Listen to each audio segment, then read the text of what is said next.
ابو الحاکم حمید الدین نے پوچھا تم کیوں مسکرا رہی ہو؟ اس نے کہا میں اس لیے مسکرا رہی ہوں کہ کچھ سوچ رہی ہوں۔ حمید الدین نے پوچھا کیا سوچ رہی ہے؟ میں تکلیف دینے کے لیے مار رہا ہوں اور تو مسکرا رہی ہے، اور کہہ رہی ہے تکلیف ہو رہی ہے پھر بھی مسکرا رہی ہے۔ کہاں دیکھ یہ خون کے قطرے دیکھ، یہ زمین پر ٹپکنے والا لہو دیکھ، میری پیٹھ جو چھل چکی ہے کھال پھٹ گئی دیکھ، تکلیف نہیں ہو رہی تو یہ سب کیسے ہوا؟ لیکن اس کے باوجود میں کچھ اور سوچ کے ہنس رہی ہوں۔ ابو الحاکم حمید الدین نے پوچھا وہی تو میں سننا چاہتا ہوں، کیا سوچ کے ہنس رہی ہے؟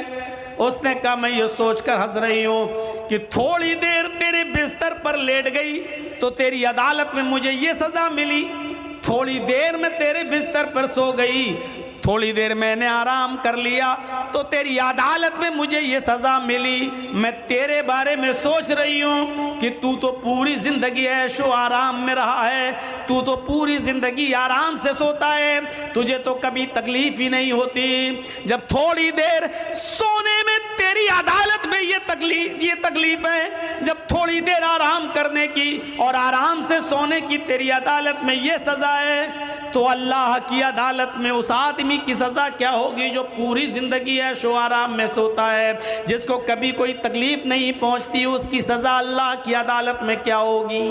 میں تیرے بارے میں سوچ رہی ہوں کہ اللہ کی عدالت میں تیری سزا کیا ہوگی۔ حمید الدین ابو الحاکم نے کوڑا زمین پر پھینکا، اس لونڈی سے کہا جا میں نے تجھے آزاد کر دیا، جا آج کے بعد تو میری غلامی سے میری لونڈیت سے نکل گئی، میں نے تجھے آزاد کر دیا، جا تجھے جہاں جانا ہو، آج کے بعد تو میری لونڈی نہیں۔ اور اس کے بعد میں حکومت چھوڑی، حکمرانی کو خیر آباد کہہ دیا، استعفیٰ دے دیا اور علماء کی صحبت میں چلا گیا، بہت بڑا داعی بن گیا، بہت بڑا مبلغ بن گیا، لوگوں کو دعوت و تبلیغ کا فریضہ انجام دینے لگا، لوگوں کو اللہ اور اس کے رسول کی باتیں بتانے لگا۔ اور ابو الحاکم حمید الدین کا انتقال جب ہوا تو وہ گمنامی کی موت مرا، آج تک پتہ نہیں چلا کہ ابو الحاکم کو حمید الدین کو دفن کہاں کیا گیا۔ پھر اس نے شہرت چھوڑ دی، نام کے لیے جینا چھوڑ دیا اور دعوت و تبلیغ کا فریضہ انجام دینا شروع کر دیا، اور پوری زندگی پھر گمنامی کی زندگی جیا۔ اس پورے واقعے کو بتانے کا مقصد میرا صرف یہ ہے کہ کوئی لمبی چوڑی تقریر نہیں ہوئی تھی، بہت زیادہ اس کے سامنے باتیں نہیں رکھی گئی تھی، صرف اس لونڈی نے اتنا کہا تھا کہ اگر تھوڑی دیر آرام کرنے کی سزا تیری عدالت میں میری یہ ہے تو تیری سزا اللہ کی عدالت میں کیا ہوگی جو پوری زندگی عیش و آرام کے ساتھ رہا۔ اتنی سی بات ابو الحاکم کو حمید الدین کو اثر کر جاتی ہے اور وہ نیک بن جاتا ہے، متقی بن جاتا ہے، پرہیزگار بن جاتا ہے، اور اس نے اپنی زندگی کے اندر ایک انقلاب پیدا کر لیا ہے اور گمنامی کی زندگی جیتا ہے، اور کب مرتا ہے پتہ نہیں چلتا۔ فطرت میں زندگی ہو تو ایک جملہ کافی ہے، اور فطرت میں زندگی نہ ہو تو پوری زندگی چیختے رہو، چلاتے رہو۔ بتایا نا کل بتایا تھا نا ابو طالب کا واقعہ، اللہ کے رسول پوری زندگی کہتے رہے چچا کلمہ پڑھ لو، اور آخری وقت بھی کہا قل یا عمی لا الہ الا اللہ فی اذنی، اے میرے چچا میرے کان میں کہہ دو لا الہ الا اللہ۔ لیکن ابو طالب کو کلمہ نصیب نہیں ہوا، فطرت میں زندگی نہیں تھی، بغیر کلمے کے دنیا سے رخصت ہو گیا اور جہنم کا مستحق ہو گیا۔ میرے پیارے ساتھیوں تصور کرو، فطرت میں زندگی ہو تو ایک جملہ کافی ہوتا ہے، ایک لفظ کافی ہوتا ہے، اور پوری زندگی کے دل میں بٹھانے کے لیے اور پوری زندگی کے عمل کرنے کے لیے۔ آج ہم کہاں ہیں؟ ہمارے پاس کہاں ہیں نیکیاں؟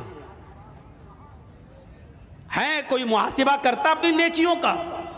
چھوٹی سے چھوٹی نیکی کو بھی حقیر مت سمجھو، چھوٹی سے چھوٹی نیکی کو بھی حقیر مت سمجھو۔ قرآن پڑھیے، اللہ رب العالمین فرماتا ہے فَمَن يَعْمَلْ مِثْقَالَ ذَرَّةٍ خَيْرًا يَرَهُ وَمَن يَعْمَلْ مِثْقَالَ ذَرَّةٍ شَرًّا يَرَهُ۔ اگر ذرہ برابر بھی نیکی کرو گے تو اس کو بھی تم اپنے رب کے نام اپنے نام اعمال میں دیکھ لو گے، ذرہ برابر بھی برائی کرو گے تو اس کو بھی تم اپنے نام اعمال میں دیکھ لو گے۔ چھوٹی سے چھوٹی نیکی کو بھی حقیر مت سمجھو، اس میں کیا ہو جائے گا۔ کل میں نے بتایا تھا نا، چھوٹی سے چھوٹی نیکی، راستے سے گزر رہے ہیں، پتھر پڑا ہٹا دو، کانٹا پڑا ہٹا دو، یہ نہ سمجھو یار یہ کوئی نیکی ہے۔ چھوٹی سے چھوٹی نیکی کو بھی حقیر مت سمجھو۔ اللہ کے رسول ایک مرتبہ خطبہ دے رہے ہیں اور عورتوں کو مخاطب کر کے کہہ رہے ہیں یا معاشر النساء، اے عورتوں کی جماعت، اے مستورات، اے عورتوں، تم اپنے گھر میں، تم اپنے گھر کے پڑوس میں رہنے والی کسی پڑوسن کو صدقہ اور خیرات کرنے میں کبھی حقارت محسوس مت کرنا۔ تم اپنے گھر کے پڑوس میں رہنے والی پڑوسن کو صدقہ اور خیرات کرو، اگرچہ کچھ بھی دینے کے لیے نہ ہو تو ایک بکری کا کھر ہی دے دیا کرو۔ بکری کا کھر ہی کیوں نہ ہو، بکری کا کھر، بکری جس سے چلتی ہے، یہ پیروں کا یہ نچلے والا حصے کو کھر کہا جاتا ہے نا۔ یہ عرب کے اندر سب سے گھٹیا چیز مانی جاتی تھی، سب سے کمتر چیز سمجھی جاتی تھی۔ تو اللہ کے نبی صلی اللہ علیہ وسلم کہہ رہے ہیں کہ آئے عورتوں اپنے پڑوسن کو صدقہ اور خیرات کرو، اگرچہ بکری کا کھر ہی کیوں نہ ہو، بکری کا کھر بھی تمہیں دینا پڑے تو دے دو، صدقہ اور خیرات کرو، دو تم ان کو، صدقہ اور خیرات کرو، اس نیکی کو حقیر مت سمجھو۔ آئیے اور ایک اور روایت کی طرف میں تمہیں لے کے چلتا ہوں، بخاری کی روایت ہے۔ اللہ کے نبی صلی اللہ علیہ وسلم فرماتے ہیں فَاتَّقُوا النَّارَ وَلَوْ بِشِقِّ تَمْرَةٍ، وَلَوْ بِشِقِّ تَمْرَةٍ پر غور کرو۔ فَاتَّقُوا النَّارَ، لوگوں تم اپنے آپ کو جہنم سے بچاؤ، اپنے آپ کو جہنم سے بچاؤ، آگ سے بچاؤ، دوزخ سے بچاؤ۔ کیسے بچاؤ؟ وَلَوْ بِشِقِّ تَمْرَةٍ، اگرچہ تمہیں کھجور کا ٹکڑا ہی دینا پڑے اس کو بھی اللہ کے راہ میں صدقہ و خیرات کرو۔ کھجور تو بڑا ہو گیا، یہ کھجور ہے، یہ کھجور نہیں ہے تمہارے پاس، آدھا کھجور ہے یا اس کا ایک ٹکڑا ہے تمہارے پاس، چوتھائی حصہ، 1/4 ڈیک، 1/4 کھجور، ایک کھجور کا بھی چوتھائی حصہ ہے آپ کے پاس۔ اللہ کے نبی کہہ رہے ہیں کہ اگر وہ بھی تمہارے گھر پہ رکھا ہے، فاضل ہے، تو وَلَوْ بِشِقِّ تَمْرَةٍ، تو وہ بھی کسی نہ کسی غریب کو یا غریب کے بچے کو دے دو، کھلا دو اس کو، اپنے آپ کو جہنم سے بچاؤ۔ کھجور کے ٹکڑے کی حیثیت کیا ہے؟ کوئی آدمی کھجور کا ٹکڑا دے گا؟ پورا کھجور دے دے گا۔ اللہ کے نبی کہہ رہے ہیں کھجور تو چھوڑو، وَلَوْ بِشِقِّ تَمْرَةٍ، اگر تمہارے پاس کھجور کا ٹکڑا ہی ہو تو اس کو بھی دے دو۔ یعنی اس نیکی کو بھی حقیر مت سمجھو، ارے یار کیا ہے میرے پاس، یہ اس کا کیا ہو جائے گا، ایک کھجور کا ٹکڑا دیں گے تو اس کا کیا پیٹ بھر جائے گا بیچارے گا، کیا بھرے گا؟ نہیں، اللہ کے نبی اکسا رہے ہیں، ابھار رہے ہیں، اگر تمہارے پاس کھجور کا ٹکڑا ہو تو تم اس کو بھی صدقہ و خیرات کر کے اپنے آپ کو جہنم سے بچاؤ۔ فَاتَّقُوا النَّارَ وَلَوْ بِشِقِّ تَمْرَةٍ، اپنے آپ کو دوزخ سے جہنم سے بچاؤ، اگرچہ تمہارے پاس کھجور کا ٹکڑا ہی کیوں نہ ہو، صدقہ و خیرات کرنے کے لیے کرو۔ وہ حدیث یاد ہے نا، بخاری کی حضرت عائشہ فرماتی ہے کہ میرے پاس ایک مانگنے والی آئی، جاءتنی سائلہ، میرے پاس مانگنے والی آئی، وَمَعَهَا صَبِيَّانُ، اس کے ساتھ 2 چھوٹے چھوٹے بچے تھے، مانگنے لگی میرے پاس ایک کھجور تھی، میں نے وہ کھجور لا کر اس عورت کو دے دیا، اس کھجور نے اس کے 2 ٹکڑے کر دیے، ایک ٹکڑا اس بچے کو دے دیا، ایک ٹکڑا اس بچے کو دے دیا، ایک ٹکڑا اس بچے کو دے دیا، ایک ٹکڑا اس بچے کو دے دیا، اور اپنا خود نہیں کھایا، ان دونوں بچوں نے آدھی آدھی کھجور کھا لی اور چلی گئی وہ عورت اپنے بچے کو لے کر بچوں کو۔ اللہ کے نبی صلی اللہ علیہ وسلم جب گھر میں آئے تو حضرت عائشہ نے پورا منظر بیان فرمایا، تو اللہ کے نبی صلی اللہ علیہ وسلم نے فرمایا وجبت علیہ الجنہ، عائشہ جو عورت اپنے بچوں کے کھانے پینے کی آزمائش میں مبتلا کر دی گئی، جو اپنے بچوں کی پرورش میں آزمائی گئی اور اس آزمائش میں پوری اترتی ہے، اس عورت کی اوپر جنت واجب ہے۔ یعنی اس عورت نے خود بھوکا رہ کر اپنے بچوں کو آدھی آدھی کھجور دے دی، اپنے بچوں کو ٹکڑے دے دیے کھجور کے، خود بھوکی رہ گئی، اللہ تعالیٰ نے اس عورت پر جنت واجب کر دی، یعنی اس عورت کی اوپر جنت فرض ہو گئی، جنت واجب ہو گئی۔ غور کیجئے، کھجور کا ایک کھجور تھی، حضرت عائشہ نے وہی دے دی۔ اب آپ کہو گے ایک کھجور میں کیا ہوتا ہے، نہ عورت کا پیٹ بھرا نہ بچوں کا، لیکن حضرت عائشہ نے ایک کھجور تھی وہی دے دی۔ مسلم شریف کی حدیث میں 3 کھجوروں کا ذکر ہے، ایک کھجور اس عورت، 3 کھجور حضرت عائشہ نے اس عورت کو دے دی، اس عورت نے ایک کھجور اس بچے کو دے دی، ایک کھجور اس بچے کو دے دی، اور ایک کھجور اپنے کھانے کے لیے رکھ لی، بچوں نے اپنی اپنی کھجوریں کھا لی، اور ماں جب کھجور کھانے لگی تو بچے اپنی ماں کے کھجور پر جھپٹ پڑے، ماں کو رحم آ گیا، ماں نے دیکھا کہ بیٹوں نے، میرے بچوں نے اپنی اپنی کھجوریں کھا لی، لیکن ابھی بھوکے، تو ماں نے اپنی کھجور نہیں کھائی بلکہ اس کھجور کے 2 ٹکڑے کر کے آدھی اس کو دے دی، آدھی اس کو دے دی، اور ان بچوں نے یہ آدھی آدھی کھجور بھی کھا لی اور ماں نے خود کچھ نہیں کھایا۔ جب حضرت عائشہ نے یہ منظر اللہ کے نبی کو بتایا تو اللہ کے نبی کی آنکھوں میں آنسو آ گئے اور روتے ہوئے فرمایا وجبت علیہ الجنہ، اس عورت نے اپنے اوپر جنت واجب کر لی۔ کسی بھی نیکی کو حقیر مت سمجھو، چھوٹی سے چھوٹی نیکی کو بھی حقیر مت سمجھو۔ حضرت ابو بکر صدیق کے دور خلافت میں قحط پڑ گیا، قحط مطلب سوکھا، لوگوں کے پاس کھانے پینے کے لیے اناج نہیں ہے، غلہ نہیں ہے، سوکھا پڑ گیا، ابو بکر کا زمانہ ہے۔ حضرت عثمان غنی رضی اللہ تعالیٰ عنہ کے پاس ملک شام سے غلہ لدا ہوا، اونٹ آئے تھے جس پر غلہ لدا ہوا تھا، اور اونٹ کتنے تھے؟ 1000 اونٹ، 100 نہیں، 10 20 نہیں، 100 200 نہیں، 1000 اونٹ تھا جس پر اناج لدا ہوا تھا، غلہ لدا ہوا تھا۔ جب مدینے کے تاجروں کو پتہ چلا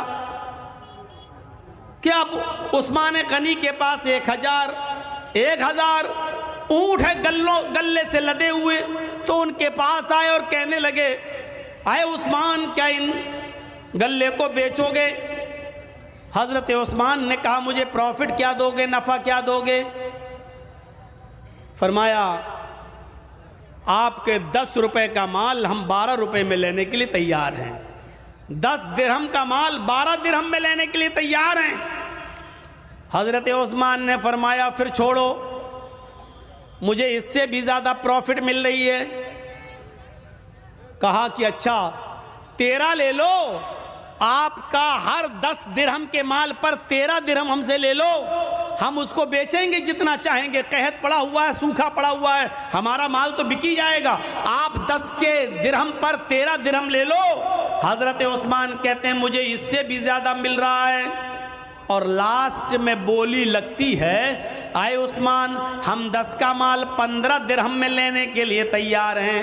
حضرت عثمان کہتے رہنے دو، 10 درہم پر تم 15 درہم دو گے، لیکن مجھے اس سے بھی زیادہ پروفٹ مل رہی ہے۔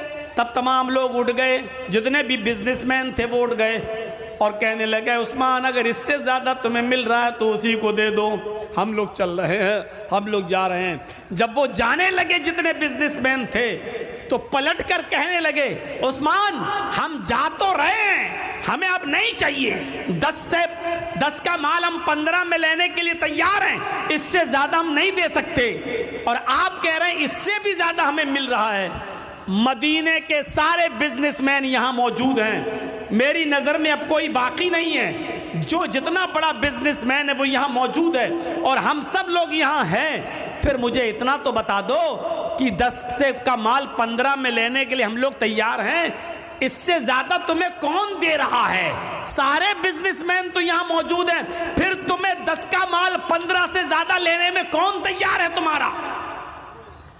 حضرت عثمان مسکراتے ہوئے جواب دیتے ہیں کہ اللہ، میرا اللہ مجھے اس سے بھی زیادہ پروفٹ دے رہا ہے، تم میرے 10 درہم کے مال کو 15 میں خریدو گے اور میرا اللہ 1 درہم کا مال 10 درہم میں لے رہا ہے، تم 10 کا 15 دو گے اور میرا رب 10 کا 100 دے رہا ہے، 1 کا 10 دے رہا ہے، تم 10 درہم کا مال 15 درہم میں لے رہے ہو اور میرا رب 10 درہم کا مال 100 درہم میں لے رہا ہے، یعنی ہم یہ سارا کا سارا مال 1000 گلے سے لدے ہوئے ان اونٹوں پر، جو مال لدا ہوا گلہ لدا ہوا ان اونٹوں پر، ہم یہ سارا کا سارا صدقہ کریں گے، خیرات کریں گے، اللہ کی راہ میں خرچ کر دیں گے، غریبوں اور مسکینوں تک پہنچائیں گے، اور میرا رب 1 درہم کا مال کا ثواب مجھے 10 گنا دے گا،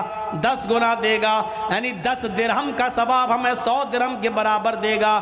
1000 گلے سے لدے ہوئے اونٹوں کے صدقے کا ثواب 10 گنا بڑھا کر، آپ غور کرو، 1000 کا 10 گنا بڑھا دو تو 10,000 گلے سے لدے ہوئے اونٹوں کا صدقہ کرنے کا ثواب ہمیں ملے گا۔ اس لیے آپ جائیے، ہمیں آپ کو مال نہیں بیچنا ہے۔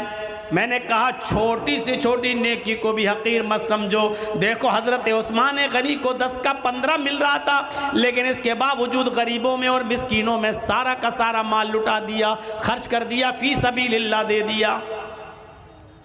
اب دیکھو یہاں تو مدرسوں کے لیے تعاون کے لیے کتنا منانا پڑتا ہے، کتنے جھانسے دینا پڑتے ہیں، کتنا بوتل میں اتارنا پڑتا ہے، تب جا کر 100 روپے اور 200 روپے اور 500 روپے اور 1000 روپے ہماری جیب سے نکلتے ہیں۔ حضرت عثمان غنی کی سخاوت سے سیکھو۔ 1000 گلے سے لدے ہوئے اونٹ، یہ بھی نہیں کہا چلو 1 اونٹ کا مال ہم خرچ کر دیتے ہیں اللہ کی راہ میں، نہیں، پورا کا پورا 1000 اونٹ گلے سے لدے ہوئے سب کا سب خرچ کر دیا اور سب کا سب صدقہ و خیرات کر دیا۔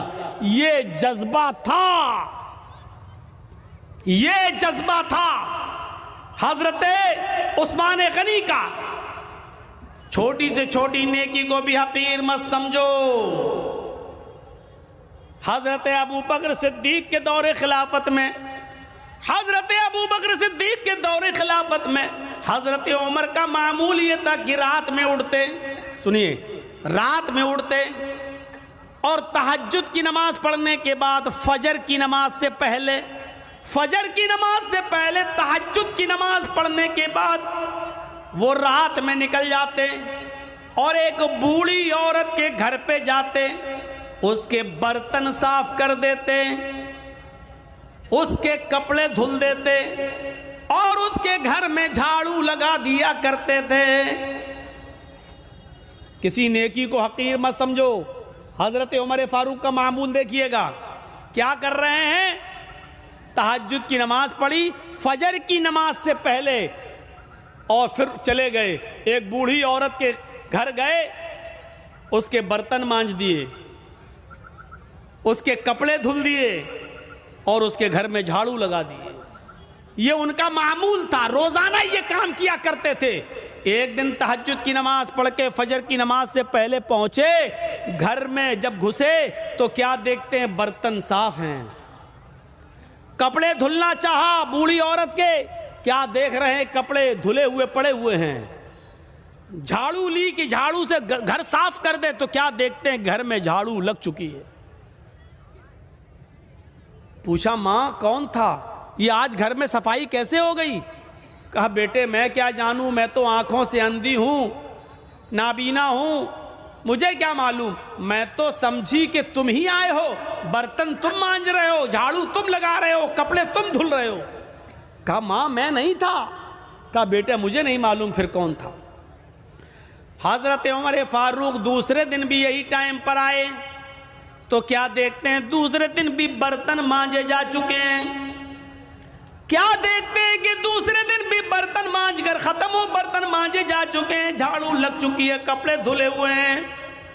حضرت عمر سمجھ گئے، عمر کوئی ہے جو تم سے پہلے آتا ہے، کپڑے دھل جاتا ہے، برتن صاف کر جاتا ہے، جھاڑو لگا جاتا، کوئی ہے جو تم سے پہلے بھی یہ کام کر جاتا ہے، پتہ لگانا چاہیے کہ کون ہے۔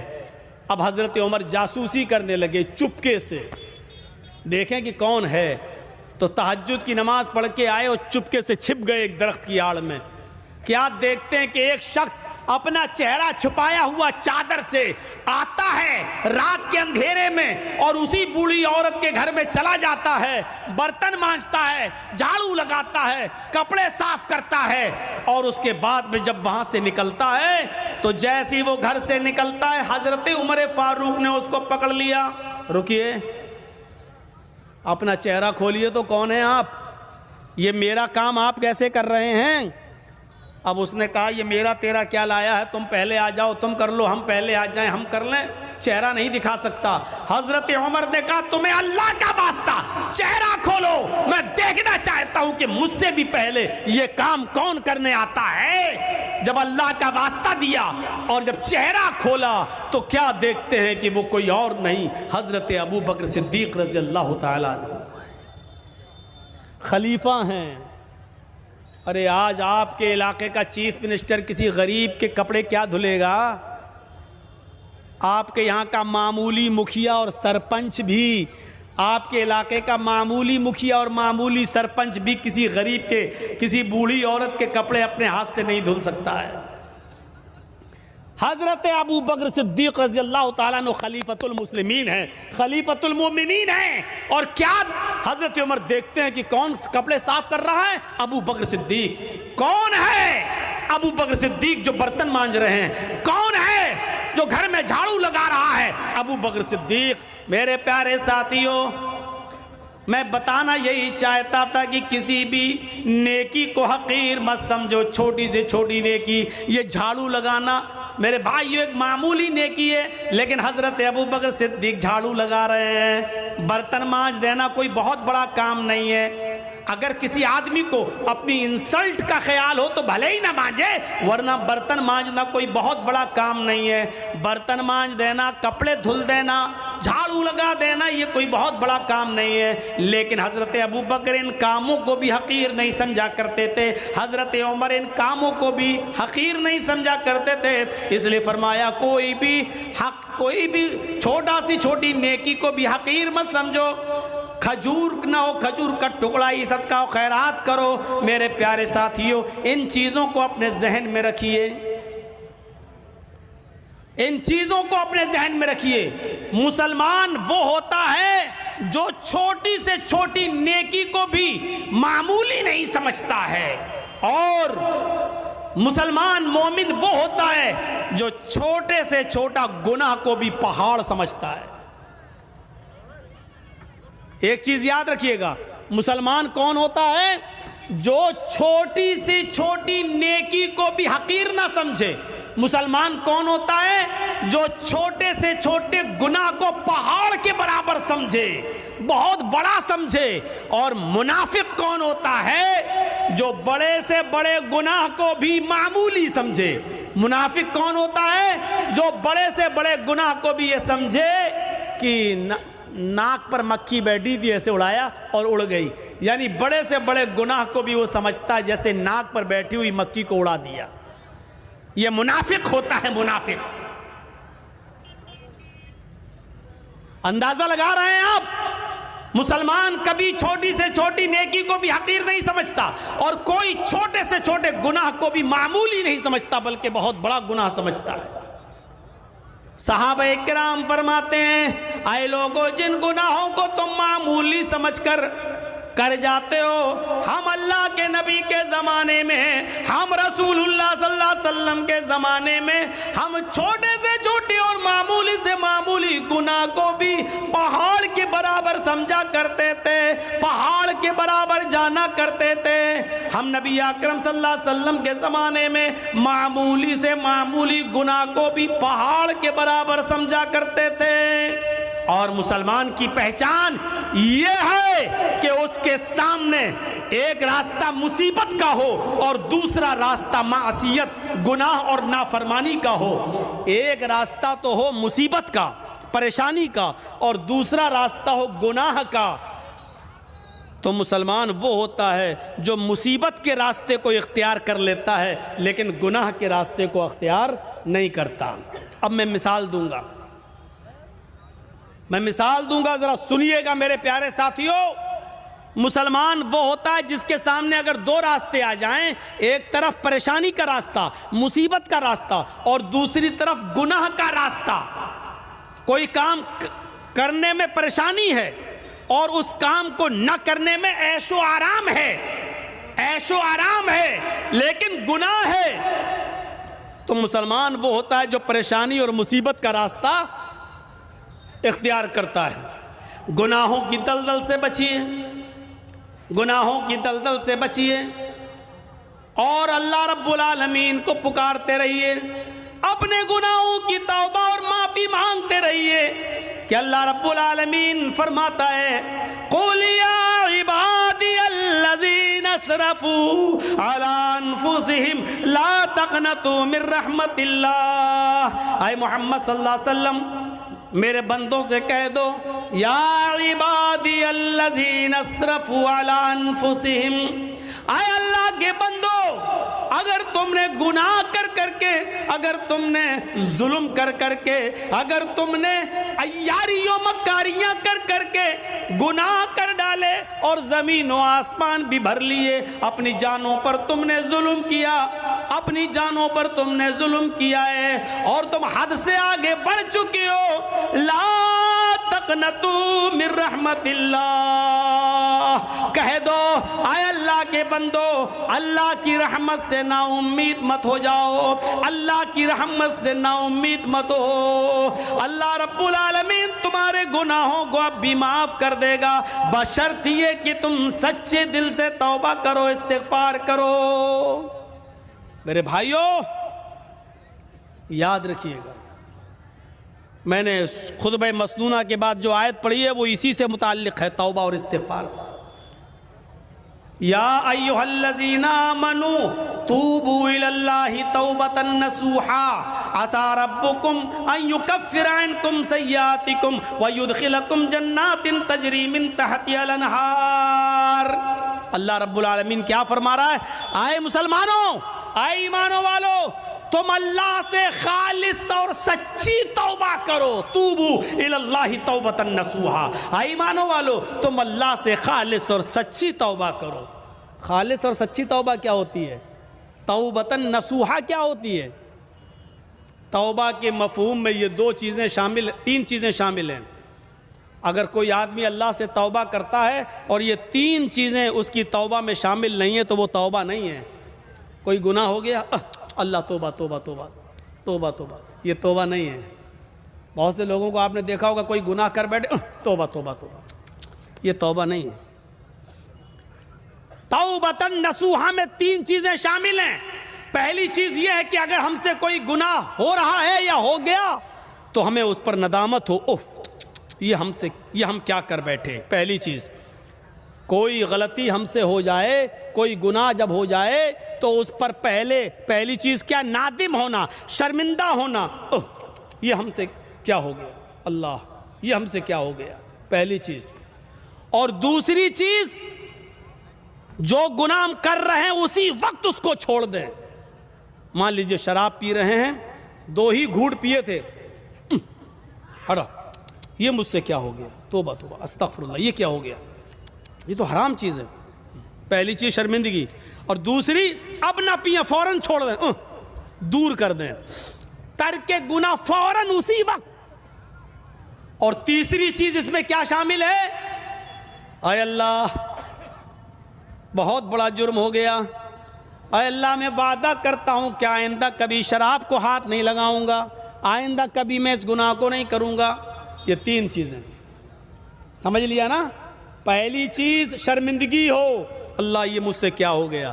دوسری چیز، اس غلطی کو، اس گناہ کو فوراً چھوڑ دو، اگر کر رہے ہو تو اسی وقت ترک کر دو، اب نہ کرو، اسی وقت چھوڑ دو. اور تیسری چیز آئندہ مستقبل میں فیوچر میں پھر کبھی وہ غلطی نہ کرنے کا عزم اور ارادہ بھی پکا ہو کہ اب آئندہ ہم یہ گناہ نہیں کریں گے. یہ تین چیزیں جب تک ہماری توبہ میں شامل نہیں ہوں گی میرے پیارے ساتھیوں ہماری توبہ نہیں ہوگی. توبتاً توبہ تو ہے لیکن توبتاً نصوحہ نہیں ہے. اللہ نے فرمایا یا ایھا الذین آمنوا توبوا الی اللہ توبۃ نصوحا. اے ایمانو والو تم اللہ سے توبہ کرو سچی اور خالص. جب تم سچی اور خالص توبہ کرو گے تو عسیٰ ربکم ان یکفر عنکم سیئاتکم, تو اللہ تمہارے گناہوں کو مٹا دے گا. عسیٰ ربکم ان یکفر عنکم سیئاتکم, تو اللہ تمہارے گناہوں کو مٹا دے گا. ویدخلکم جنات تجری من تحتہا الانہار. جب تم خالص اللہ سے سچی توبہ کرو گے تو اللہ تمہیں ایسی جنتوں میں داخل کر دے گا جس کے نیچے نہریں بہہ رہی ہوں گی, جس کے نیچے نہریں جاری ہوں گی. توبہ کون کرتا ہے؟ مسلمان. توبہ کون کرتا ہے؟ مومن. کیونکہ اللہ تبارک و تعالیٰ نے انسان کو دونوں صلاحیتیں دے کر بھیجا ہے. آج میں تمہیں ایک ایسی چیز بتلا رہا ہوں, اس کو اگر سمجھ لیا تو بہت کچھ سمجھ لو گے. اللہ نے انسان کو دونوں صلاحیتیں دے کر بھیجا ہے. اللہ نے انسان کو اچھے کام کرنے کی صلاحیت بھی دی ہے اور اللہ نے انسان کو برے کام کرنے کی صلاحیت بھی دی ہے. انسان کو اچھے کام کرنے کی طاقت بھی دی ہے اور برے کام کرنے کی بھی طاقت دی ہے. اللہ نے انسان کو نیکیاں کرنے کی بھی صلاحیت دی ہے اور گناہ کی بھی صلاحیت دی ہے. ہاں, اور گناہ کرنے کی صلاحیت دی ہے تو گناہوں سے بچنے کی بھی صلاحیت دی ہے. انسان نیکیاں کر سکتا ہے تو برائی بھی کر سکتا ہے, دونوں صلاحیتیں ہیں. انسان برائیاں کر سکتا ہے تو برائیوں سے بچا بھی سکتا ہے اپنے آپ کو. یہ دونوں صلاحیتیں دے کر اللہ تعالیٰ نے انسان کو بھیجا ہے. یہ صلاحیت اللہ نے فرشتوں کے اندر نہیں رکھی ہے. اللہ نے فرشتوں کو صرف نیکیاں کرنے کی صلاحیت دی ہے, گناہ کرنے کی صلاحیت فرشتوں کے پاس نہیں ہے. کسی فرشتے سے کہو جوا کھیل کے دکھاؤ تو کوئی فرشتہ جوا نہیں کھیل سکتا. کسی فرشتے کو کبھی آپ نے سنا ہے کہ اس نے شراب پی؟ نہیں پی سکتا. کیوں؟ کیونکہ اللہ تعالیٰ نے فرشتوں کو گناہ کرنے کی صلاحیت دی ہی نہیں ہے. اللہ نے انسان کو گناہ کرنے کی بھی صلاحیت دی اور نیکی کرنے کی بھی صلاحیت دی, اور یہی انسان کا کمال ہے. کمال جانتے ہو؟ انسان کے مکمل ہونے کی دلیل یہی ہے. فرشتے مکمل نہیں ہیں, انسان مکمل ہے. اسی لیے اللہ تعالیٰ نے انسان کا درجہ فرشتوں سے بھی بلند رکھا ہے. بلند, فرشتوں سے بھی بلند رکھا ہے. کیوں؟ کیونکہ فرشتوں نے اللہ کو دیکھا, فرشتوں نے جنت دیکھی, فرشتوں نے جہنم دیکھی. فرشتوں نے تو جنت جہنم دیکھی ہے.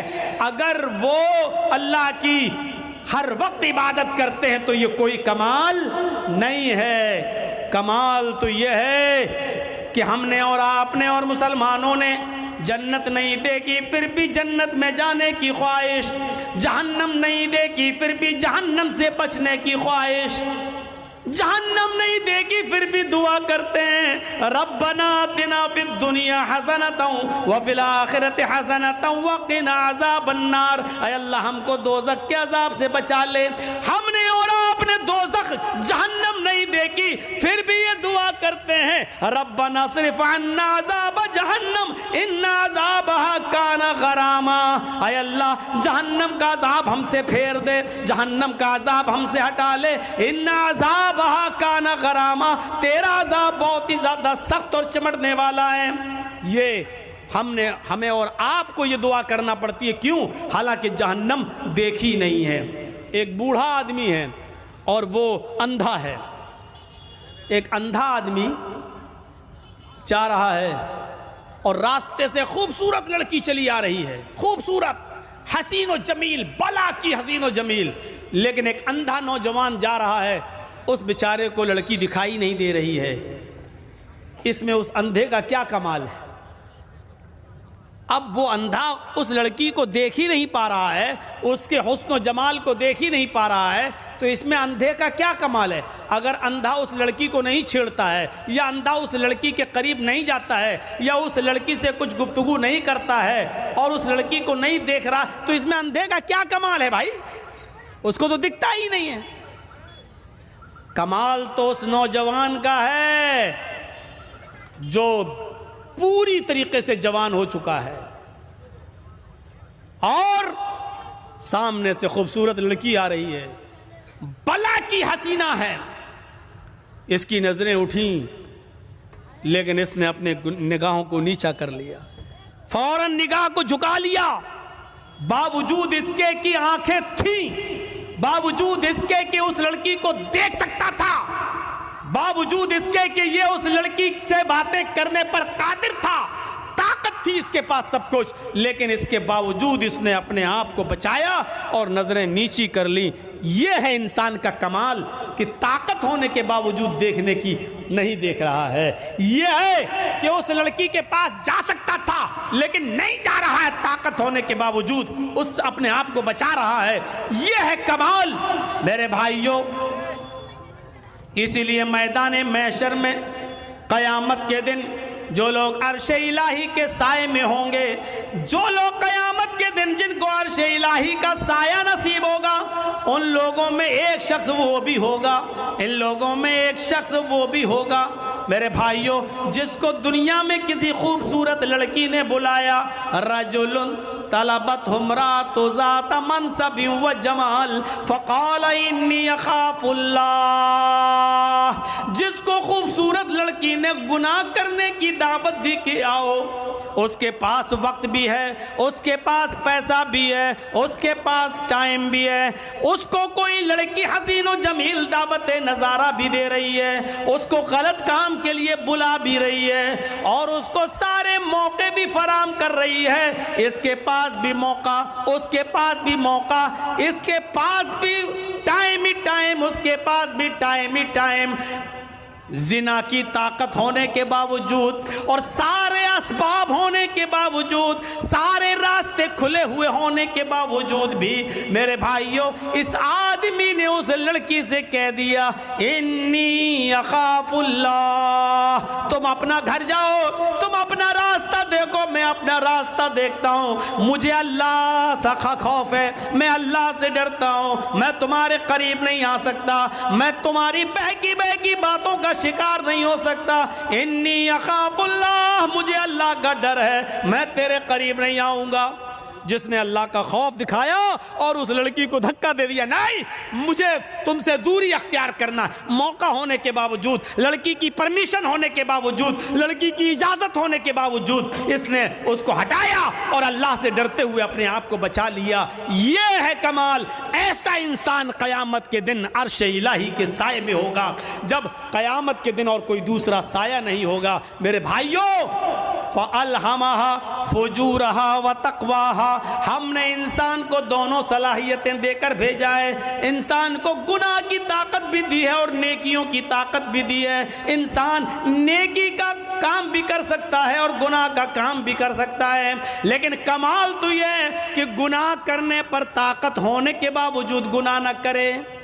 فرشتے گناہ کر ہی نہیں سکتے کیونکہ گناہ کی طاقت ہی نہیں ہے، اور ہم اور آپ گناہ کر سکتے ہیں، گناہ کی طاقت ہونے کے باوجود ہم گناہ نہ کریں، تو یہ ہے کمال۔ اور اسی لیے انسان کا درجہ اللہ رب العالمین نے فرشتوں سے بھی بلند کر دیا، کیوں؟ کیونکہ اس کے اندر گناہ کی طاقت تھی لیکن اس کے باوجود اس نے اپنے آپ کو بچا لیا۔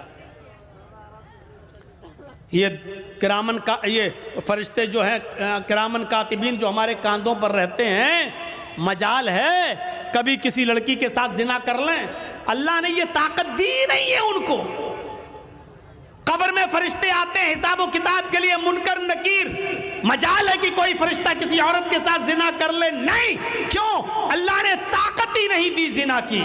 زنا کی طاقت انسان کے پاس ہے اور طاقت ہونے کے باوجود اپنے آپ کو زنا سے بچا لے، یہ ہے فرشتوں سے بھی بڑا کام، یہ ہے بڑا دل گردے کا کام۔ اور جس نے اس کام کو اب کر لیا، انجام دے لیا، طاقت ہونے کے باوجود اپنے آپ کو بچا لیا، میرے بھائیوں اس کا مقام و مرتبہ فرشتوں سے بلند ہے، فرشتوں سے بلند۔ وَيُدْخِلَكُمْ جَنَّاتٍ تَجْرِي مِن تَحْتِهَا الْأَنْهَارُ، اللہ ایسی جنتوں میں تمہیں داخل کرے گا جس کے نیچے نہریں بہہ رہی ہو۔ آؤ ایک اور نظریے سے سمجھو، جس کے اندر گناہ کرنے کی صلاحیت نہیں تھی، یعنی فرشتے، جس مخلوق میں گناہ کرنے کی صلاحیت نہیں تھی، اللہ نے اس کو زمین کا خلیفہ بھی نہیں بنایا، اور جن لوگوں میں گناہ کرنے کی صلاحیت تھی اللہ نے ان کو خلیفۃ الارض بنا دیا، یعنی انسان کو، آدم کو خلیفۃ الارض، زمین کا خلیفہ بنایا۔ کیوں؟ اور دیکھیے گناہ کرنے کی پریکٹس کیسے ڈالی گئی، گناہ ایک خطا کرائی گئی حضرت آدم علیہ السلام سے۔ آج ہماری بات کو تھوڑا سا دوسرے حساب سے سنیے گا۔ آدم علیہ السلام کا پہلے پتلا بنایا، پھر اس میں روح ڈالی، پھر ان کو جنت میں داخل کیا، پھر ان کی پسلی سے حوا کو بنایا اور حوا کو بھی ان کے ساتھ جنت میں داخل کر دیا اور کہا کلو وشربو، خوب کھاؤ پیو ہیں جنت کے اندر۔ اور ایک آرڈر دے دیا اللہ نے کہ فلا تقربا ہذہ الشجرہ، اے آدم اور اے حوا تم دونوں اس درخت کے پاس مت جانا، بس اس درخت کے قریب مت جانا، اے آدم و حوا تم دونوں اس درخت کے قریب مت جانا بس۔ دیکھیے اللہ کو تو معلوم ہی تھا کہ آدم و حوا اس درخت کے قریب جائیں گے، اللہ نے تو پہلا انتظام ہی کر لیا تھا، دنیا رچانا تھی، دنیا بسانا تھی، اس لیے اللہ کے علم میں پہلے ہی تھا، اس لیے اللہ رب العالمین نے ڈائریکٹ آدم سے گناہ نہیں کرایا بلکہ شیطان کو بھیجا، شیطان نے انہیں بہکایا اور آدم و حوا دونوں کو درخت کے قریب لے گیا حوا کے کہنے پر کہ کھا لو، یہ تو ہمارا ہمدرد ہے، شیطان نہیں یہ تو ہمارا ہمدرد ہے، اور اس کے بہکانے میں آ کر آدم و حوا دونوں نے وہ پھل کھا لیا۔ بس یہی خطا حضرت آدم اور حوا سے ہوئی نہیں بلکہ کرائی گئی، غلطی ان سے کرائی گئی، اور اللہ کو پہلے معلوم تھا۔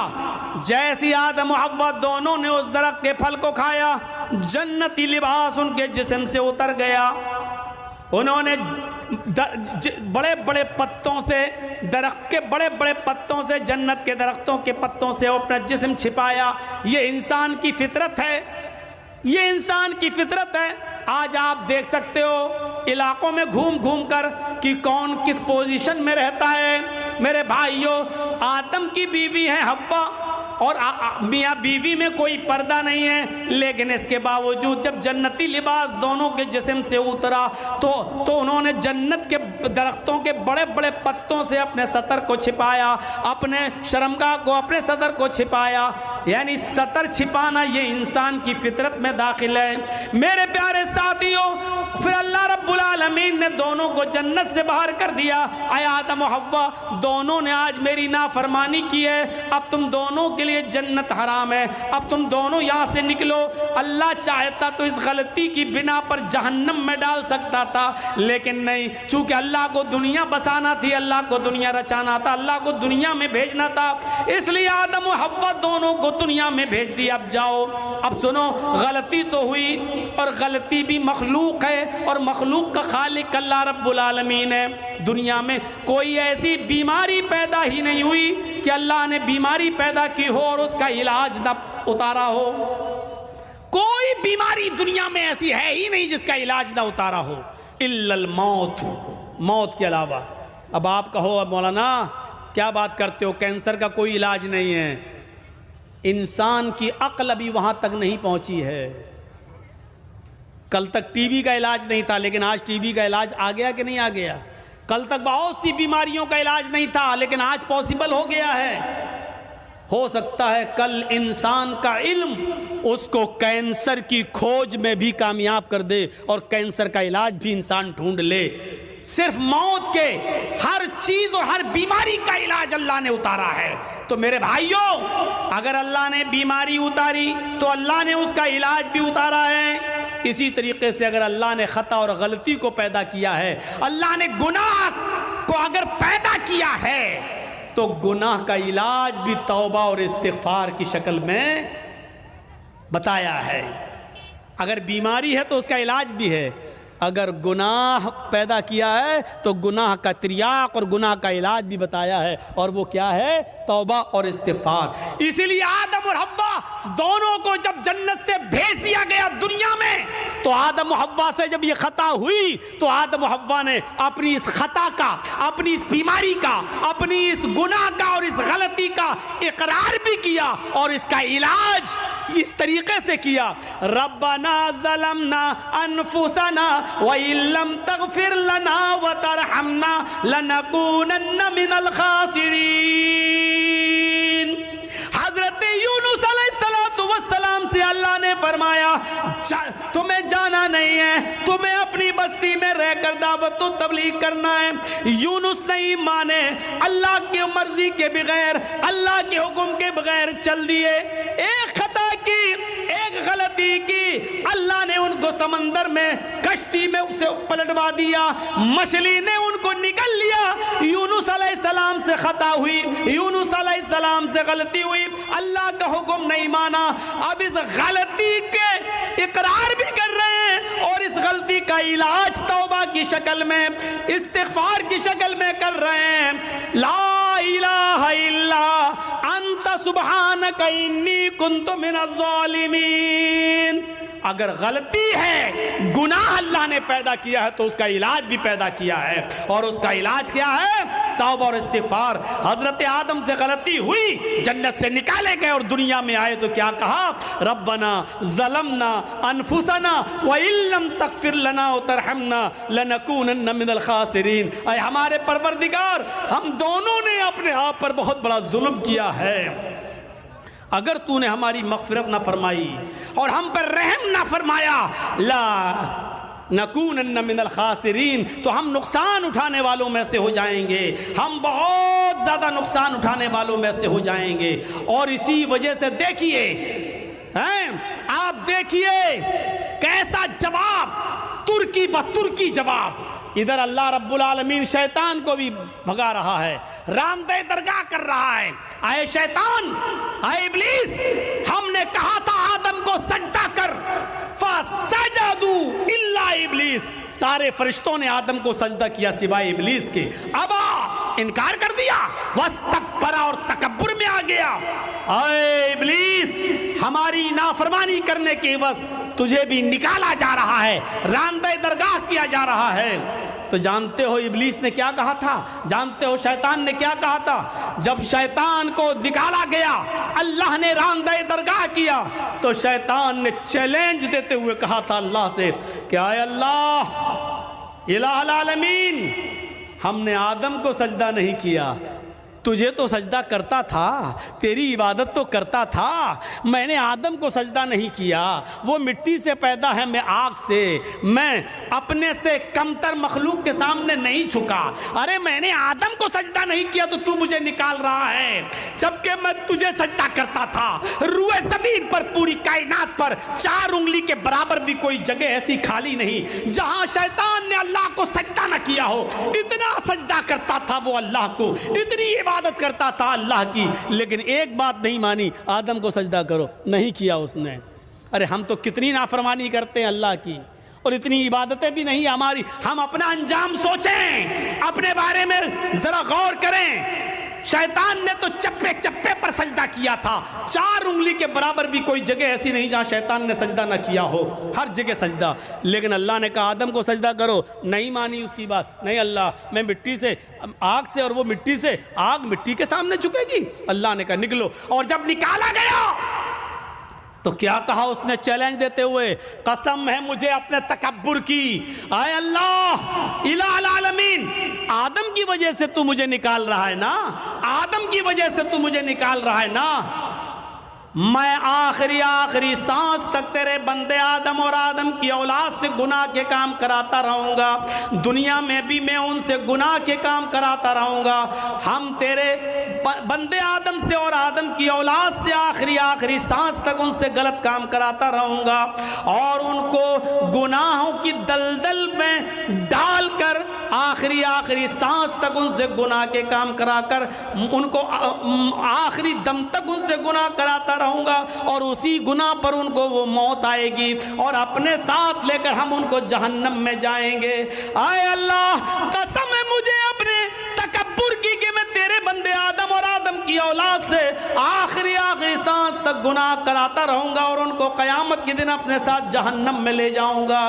تو ادھر اللہ نے اس کے چیلنج کو قبول کرتے ہوئے ترکی بترکی جواب دیا، اے ابلیس جا تو میرے بندے کو آخری وقت تک بہکا، جا تو آدم کی اولاد سے آخری وقت تک گناہ کے کام کرا، جا میں تجھے اجازت دیتا ہوں آخری وقت تک تو میرے بندوں کو بہکاتا رہے اور ان سے گناہ کے کام کراتا رہے اور تو ان کو اپنے ساتھ جہنم میں لے جاتا رہے، جا مجھے تیرا یہ چیلنج قبول ہے، لیکن قسم ہے مجھے بھی اپنے عزت و جلال کی، میں بھی اپنے بندے کے آخری وقت تک کی توبہ کو قبول کرتا رہوں گا، میں اپنے بندے کے آخری وقت تک کے گناہ کو معاف کر دوں گا اگر اس نے سچی اور خالص توبہ کی، یعنی توبۃ نصوحا، اگر میرے بندے نے خالص اور سچی توبہ کی تو میں اپنے بندے کی اس توبہ کو قبول کر کے اور آخری وقت تک کے گناہ کو معاف کر کے اپنے بندوں کو جنت میں داخل کرتا رہوں گا۔ تو آخری سانس تک گناہ کراتا رہے گا، میں آخری سانس تک اپنے بندے کی توبہ کو قبول کرتا رہوں گا، تو آخری سانس تک جہنم میں لے جانے کی کوشش میں رہے گا، میں آخری سانس تک اپنے بندے کو بخش کر جنت میں داخل کرنے کی کرتا رہوں گا۔ میرے بھائیوں ترکی بترکی جواب، اس لیے توبہ اور استغفار کرو۔ کیا لگتا ہے آپ کو اتنا سا جملہ کہنے میں؟ گناہ اللہ نے اتارا ہے تو اس کا علاج توبہ اور استغفار بھی اتارا ہے۔ کوئی گناہ ہو جائے فوراً کہو استغفر اللہ ربی من کل ذنب واتوب الیہ، اور اڑتے بیٹھتے چلتے پھرتے یہ جملہ پڑھتے رہو۔ کتنا سا جملہ ہے یار، استغفر اللہ ربی من کل ذنب واتوب الیہ، اڑتے پھرتے چلتے پھرتے کھاتے پیتے جملے پڑھتے رہو۔ استغفر اللہ ربی، میں مغفرت طلب کرتا ہوں اللہ کی، استغفر اللہ میں اللہ سے مغفرت طلب کرتا ہوں جو میرا رب ہے، من کل ذنب ہر گناہ سے، واتوب الیہ اور اسی سے توبہ کرتا ہوں، اسی کی طرف رجوع ہوتا ہوں۔ یہ ایسی دعا ہے کہ خود اللہ کے نبی صلی اللہ علیہ وسلم یہ دعا پڑھا کرتے تھے اور کہا کرتے تھے لوگوں استغفروا ربکم وانی لاستغفر اللہ فی اليوم 100 مرہ، اے لوگوں تم اپنے رب سے مغفرت مانگا کرو، اے لوگوں تم اپنے رب سے مغفرت طلب کیا کرو، انی لاستغفر اللہ فی اليوم 100 مرہ، محمد رسول اللہ کا نہیں میرا حال یہ ہے کہ میں ایک دن میں 24 گھنٹے میں صبح اور شام میں 100 سے زیادہ بار اللہ سے مغفرت طلب کرتا ہوں، اللہ سے استغفار کرتا ہوں، میرا حال یہ ہے کہ میں 100 سے زیادہ بار اللہ سے مغفرت طلب کرتا ہوں۔ اللہ تعالیٰ نے اپنے نبی محمد رسول اللہ کو حکم دیا وَقُلْ رَبِّ اغْفِرْ وَارْحَمْ وَأَنْتَ خَيْرُ الرَّاحِمِينَ وَقُلْ رَبِّ اغْفِرْ، اے محمد صلی اللہ علیہ وسلم کہہ دو، یہ کہتے رہو رب اغفر، اے اللہ میری مغفرت فرما، وَارْحَمْ میرے اوپر رحم فرما، وَأَنْتَ خَيْرُ الرَّاحِمِينَ اور تو بہت زیادہ رحم کرنے والا ہے۔ میرے بھائیوں ان جملوں کو ادا کرتے رہیے۔ اللہ کے نبی بھی کہتے تھے وَإِنِّي لَأَسْتَغْفِرُ اللَّهَ فِي الْيَوْمِ 100 مرہ، اللہ کے نبی بھی کہا کرتے تھے استغفر اللہ ربی من کل ذنب واتوب الیہ، یہ مغفرت طلب کرنا بہت ضروری ہے۔ اور جانتے ہو مغفرت کے فائدے کیا ہیں؟ مغفرت کے فائدے کیا ہیں؟ حضرت نوح علیہ السلام نے اپنی قوم سے کہا تھا جب قحط پڑ گیا، بہت زیادہ سوکھا پڑ گیا، تو اپنی قوم کے لوگوں سے کہا تھا، کیا کہا تھا؟ وَاسْتَغْفِرُوا رَبَّكُمْ إِنَّهُ كَانَ غَفَّارًا، اے میری قوم کے لوگوں اپنے رب سے مغفرت طلب کرو، اے میری قوم کے لوگوں اپنے رب سے مغفرت طلب کرو، يُرْسِلِ السَّمَاءَ عَلَيْكُمْ مِدْرَارًا، جب تم اپنے رب سے مغفرت طلب کرو گے تو اللہ رب العالمین آسمان سے بارشیں برسائے گا. یہ جو قحط پڑ گیا ہے, جو سوکھا پڑ گیا ہے, اللہ رب العالمین آسمان سے تمہارے اوپر بارشیں برسائے گا اگر تم مغفرت طلب کرو گے, استغفار کرو گے تو. یرسل السماء علیکم مدرارا, اللہ رب العالمین تمہاری اوپر آسمان سے بارش برسائے گا. وَيُمْدِدْكُمْ بِأَمْوَالٍ وَبَنِينَ, اور اللہ رب العالمین تمہیں اولادیں دے گا اور مال سے نوازے گا. وَيُمْدِدْكُمْ بِأَمْوَالٍ وَبَنِينَ, اللہ تمہیں مال بھی دے گا اور اولادیں بھی دے گا. یعنی اگر کسی کا مال رزق میں کمی آ گئی ہے, مال و دولت میں کمی آ رہی ہے, برکتیں نہیں ہو رہی ہیں, تو غور کرو کہ اس کے گناہ بڑھ گئے ہیں, مغفرت طلب کرو, اللہ سے استغفار کرو گے تو اللہ تمہیں مال بھی دے گا, وَبَنِينَ, اور تمہیں اولادیں بھی دے گا. وَيَجْعَلْ لَكُمْ جَنَّاتٍ وَيَجْعَلْ لَكُمْ أَنْهَارًا, اور تمہیں باغات عطا فرمائے گا اور چشمے جاری کرے گا, تمہیں نہریں عطا فرمائے گا. یعنی مغفرت طلب کرو گے تو یہ نعمتیں اللہ رب العالمین تمہیں دے گا. حضرت عمر فاروق کے زمانے میں قحط پڑ گیا, حضرت عمر فاروق کے زمانے میں قحط پڑ گیا. لوگوں نے کہا امیر المومنین چلیے نماز استسقاء پڑھیے, اللہ سے ہمارے لیے دعا کیجئے کہ اللہ رحمت کی بارش فرمائے. سوکھا پڑا ہوا ہے, بچے بھوکے مرنے لگے, حالات بہت خراب ہیں. اے امیر المومنین جنگل کی طرف نکلیے اور اللہ سے بارش طلب کیجئے, نماز استسقاء پڑھیے. اللہ حضرت عمر فاروق رضی اللہ تعالیٰ عنہ تمام لوگوں کو لے کر نکلے, تمام لوگوں کو لے کر جنگل میں نکلے, نماز استسقاء پڑھی اور صرف آسمان پر ہاتھ بلند کر کے اتنا فرمایا, اے اللہ نستغفر اللہ نستغفر اللہ, اللہ ہم سب استغفار کرنے آئے ہیں, ہم سب مغفرت طلب کرنے آئے ہیں. حضرت عمر نے یہ نہیں کہا اللہ تو میرے اوپر رحمت کی بارش فرما, یہ نہیں کہا کہ اللہ تو ہمارے اوپر رحمت کی برکھا فرما, ایک قطرہ پانی کا نہیں مانگا. حضرت عمر نے صرف یہ کہا اللہ میری مغفرت فرما, ہمارے ساتھ جتنے لوگ آئے ہیں اللہ ان سب کی مغفرت فرما دے, اے اللہ ہمارے گناہوں کو بخش دے, اے اللہ ہماری مغفرت فرما دے. اتنی دعا مانگی اور لوٹ کے واپس چلے آئے. جب اپنے گھر پہ آئے تو تمام لوگوں نے گھر گھیر لیا. حضرت عمر باہر نکلے, لوگوں نے کہا امیر المومنین یہ کیا ہو گیا آپ کو, آپ جنگل میں ہم سب کو لے کر نکلے, ہم نے سوچا نماز استسقاء کے بعد آپ اللہ سے دعا کریں گے کہ اللہ ہمارے اوپر رحمت کی بارش فرمائے. آپ نے بارش کے لیے ایک لفظ بھی اللہ سے نہیں مانگا, آپ نے ایک قطرہ پانی بھی اللہ سے دعا نہیں کی, اور آپ مغفرت کی دعا کر کے چلے آئے. فرمایا اے لوگوں کیا تم نے یہ نہیں پڑھا وَاسْتَغْفِرُوا رَبَّكُمْ إِنَّهُ كَانَ غَفَّارًا, اپنے رب سے مغفرت طلب کرو, وہ بہت ہی زیادہ بخشنے والا ہے. يُرْسِلِ السَّمَاءَ عَلَيْكُمْ مِدْرَارًا, جب مغفرت طلب کرو گے تو اللہ آسمانوں سے موسلا دھار بارش برسائے گا. لوگوں میں نے بارش نہیں مانگی ہے, لیکن بارش جن گناہوں کی وجہ سے رکتی ہے, میں نے مغفرت کی دعا کر کے مغفرت طلب کر کے آسمان کے ان دروازوں کو جھنجھوڑ دیا ہے, آسمان کے ان دروازوں میں سوراخ کر دیا ہے, آسمان کے ان دروازوں میں چھید کر دیے ہیں جہاں سے بارش آتی ہے. ہم نے مغفرت طلب کر کے آسمان کے دروازوں کو ہلا دیا ہے. انتظار کرو انشاءاللہ بارش کے قطرے آنے والے ہیں. ایک دن گزرا تھا کہ پھر موسلا دھار بارش ہوتی ہے. میرے بھائیوں جن گناہوں کی وجہ سے بارش رکتی ہے, اور بارش جب نہ ہوا کرے تو سمجھ جاؤ کہ ہمارے گناہوں کی وجہ سے بارش رکی ہوئی ہے.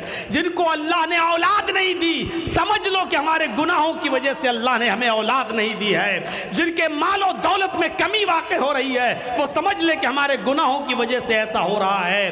فرمایا وَيُمْدِدْكُمْ بِأَمْوَالٍ وَبَنِينَ, اگر تم اللہ سے مغفرت طلب کرو گے تو اللہ مال بھی تمہیں دے گا اور اولادیں بھی دے گا, آسمان سے موسلا دھار بارش بھی برسائے گا, اور تمہیں باغات بھی دے گا اور نہریں بھی دے گا. یعنی کنویں, پانی, چشمہ اور کھیتی باڑی, اناج, غلہ, پھل فروٹ, یہ ساری چیزیں تمہیں کب دے گا, جب تم مغفرت کی دعا کرو گے. تو میرے میرے پیارے ساتھیوں یہ مغفرت کا معاملہ ہے، اس لیے میں نے کہا یا ایھا الذین آمنوا توبوا الی اللہ توبۃ نصوحا، ایمان والو اللہ رب العالمین سے سچی اور خالص توبہ کرو۔ لیکن یہ ساری نعمتیں ہمیں تبھی ملیں گی جب ہم خالص اور سچی توبہ کریں گے۔ اپنے معاشرے کی اصلاح کرو اور اب گناہ بار بار مت کرو، گناہوں پر نادم ہونا سیکھو، ہیں؟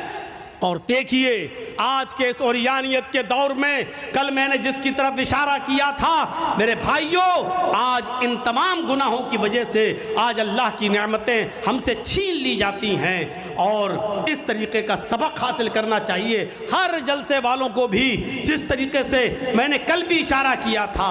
آج جلسوں میں بھی بڑے عجیب و غریب قسم، آپ جائیے، اب کل میں جا رہا ہوں کٹیہار کی سرزمین پر، دیکھیے گا کیسا خلط ملط ہوگا، میلہ لگے گا، مرد اور عورتوں کی بھیڑ لگے گی، اور جب لاسٹ میں میری تقریر ہوگی تب جا کر سب اکٹھا ہو جائیں گے، اور اس سے پہلے مارکیٹنگ ہوگی، شاپنگ ہوگی، جلسوں میں بدنظمی ہوگی، مرد و عورتوں کا اختلاط ہوگا۔ میرے بھائیوں یہ بڑی اچھی چیز ہے جو ہمیں نیما کے جلسے میں دیکھنے کو ملتی ہے کہ اللہ کا شکر ہے کہ یہاں کے لوگ اس طریقے کا انتظام کرتے ہیں کہ مردوں کا عورتوں کے ساتھ اور عورتوں کا مردوں کے ساتھ اختلاط نہ ہونے پائے ہیں، اور دکانوں پر عورتیں نہ آئیں اس طریقے کا انتظام کرتے ہیں، اور یہ بہت بڑی چیز ہے۔ بہت سے دکان والے بیچارے لڑتے بھی ہیں کہ آپ کیوں لیڈیز کو روک رہے ہیں، کیوں نہیں آنے دیتے ہیں ہماری دکان پر، ہم چند روپیہ کمانے کے لیے۔ میرے بھائیوں آج جلسے والوں نے بھی جلسے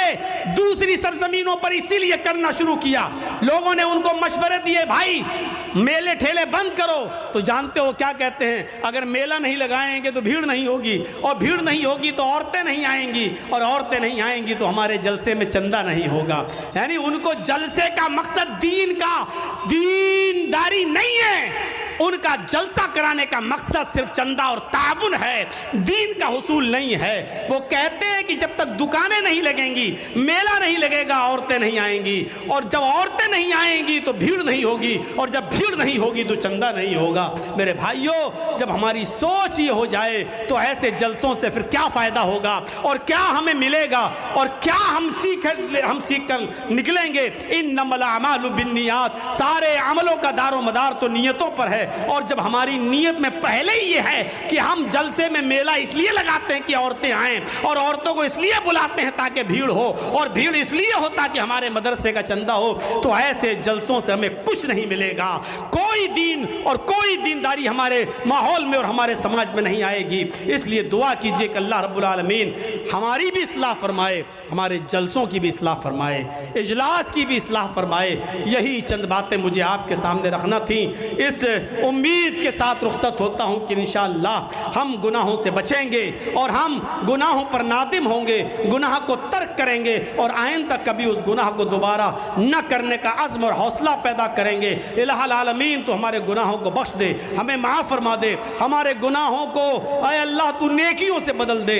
الہ العالمین جب تک تو ہمیں زندہ رکھ، اسلام پہ زندہ رکھنا، اور جب ہمارا خاتمہ ہو تو ایمان پر ہمارا خاتمہ فرمانا۔ وما علینا الا البلاغ المبین، وآخر دعوانا ان الحمد للہ رب العالمین۔ السلام علیکم ورحمۃ اللہ وبرکاتہ۔